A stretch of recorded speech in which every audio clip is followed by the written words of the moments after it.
Perang di Ukraina semakin memanas. Finlandia nyatakan siap berperang dengan Rusia.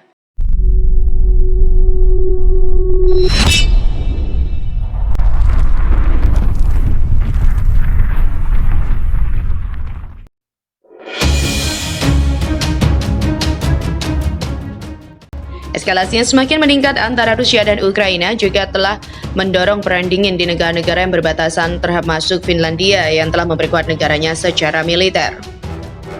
Alih-alih terancam, Finlandia juga telah mempersiapkan kemungkinan terburuk andai Rusia menyerang sewaktu-waktu ketika eskalasi makin melebar ke negara perbatasan.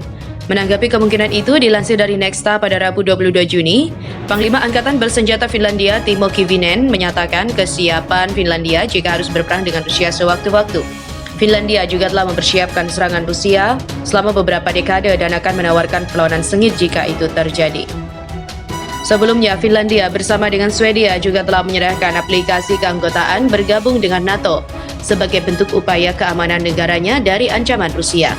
Namun, upaya itu kini terhambat karena Presiden Turki Erdogan pada bulan Mei lalu memblokir aplikasi keanggotaan Swedia dan juga Finlandia untuk bergabung dengan NATO. Turki menuduh jika Finlandia dan Swedia menyembunyikan anggota Partai Pekerja Kurdistan yang dinyatakan sebagai kelompok teroris oleh Turki dan juga sekutu baratnya. Oleh karena itu, Turki meminta Swedia dan Finlandia untuk membekukan senjata mereka di negaranya.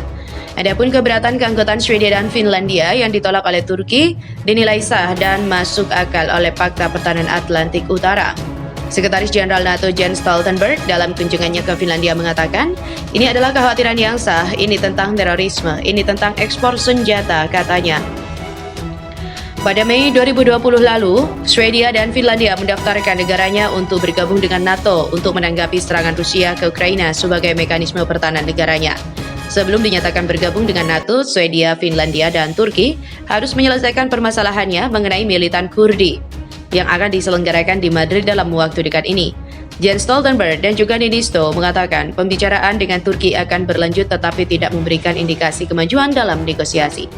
Pada tanggal 20 Juni 2022, Stoltenberg bertemu dengan perwakilan dari 3 negara untuk mencoba membuat kemajuan dalam aplikasi keanggotaan negara-negara Nordik di aliansi NATO.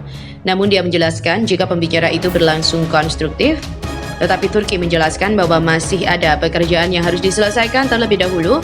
Presiden Ukraina Volodymyr Zelensky mengatakan serangan udara dan artileri besar-besaran Moskow ditujukan untuk menghancurkan seluruh wilayah Donbas, seraya mendesak sekutu untuk mempercepat pengiriman senjata berat guna menghadapi pasukan Rusia.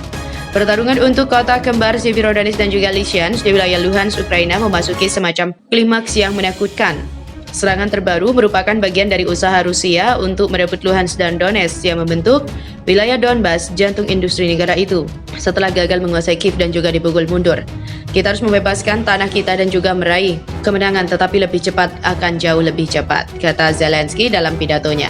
Ada serangan udara dan artileri besar-besaran di Donbas. Tujuan penjajah di sini tidak berubah. Mereka ingin menghancurkan seluruh Donbas selangkah demi selangkah. Ini mengapa kami berulang kali menekankan kecepatan pengiriman senjata ke Ukraina. Yang dibutuhkan dengan cepat adalah keseimbangan di medan perang untuk menghentikan armada jahat ini dan mendorongnya keluar dari perbatasan Ukraina, kata Zelensky. Perang gesekan yang sengit di Donbas adalah paling kritis di Severodonetsk dan juga Lysychansk. Pasukan Ukraina mempertahankan Severodonetsk dan juga pemukiman terdekat Zolote dan juga Vovokrovka. Gubernur Luhansk Serhiy Haidai mengatakan pada hari Kamis menambahkan, tapi Rusia telah merebut Loskutivka dan juga Rai Oleksandrivka di selatan.